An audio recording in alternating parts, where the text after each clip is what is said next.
Ohioans will go to the polls to decide on a constitutional amendment addressing reproductive rights. NBC4 State House reporter Natalie Fahmy joins us now live. Natalie, what does the governor have to say about the upcoming election? Jennifer, Sierra, the governor made it clear that he does not agree with the proposed abortion amendment. But when reporters asked him whether voters would have the last word in November, he said we have to play it out.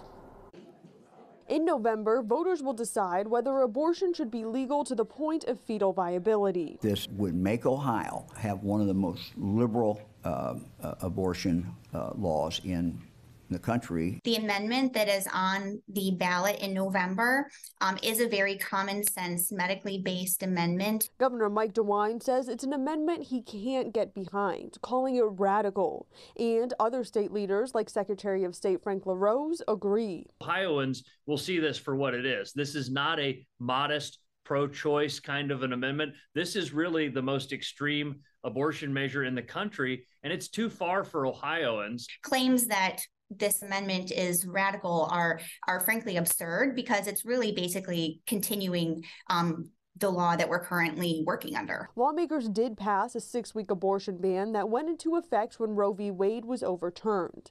That's currently held up in court. But DeWine says he thinks there will ultimately be an abortion policy that a majority of Ohioans like. When I asked him what that would look like, here's how he responded. I think we take one issue at a time. What's clear in front of us is a constitutional, I'll emphasize this again, a constitutional amendment.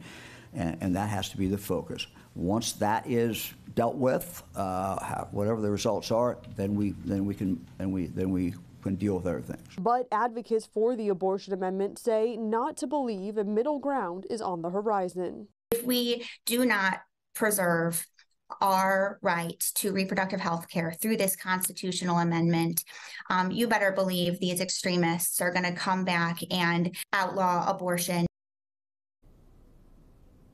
Again, there currently is a 6-week abortion ban that is held up in court right now, and state lawmakers have introduced in the past a bill to make abortion illegal from the point of conception. But if the abortion amendment does pass in November, that would take precedent over any law passed here at the State House. Local for you at the State House, I'm Natalie Fahmy, NBC4.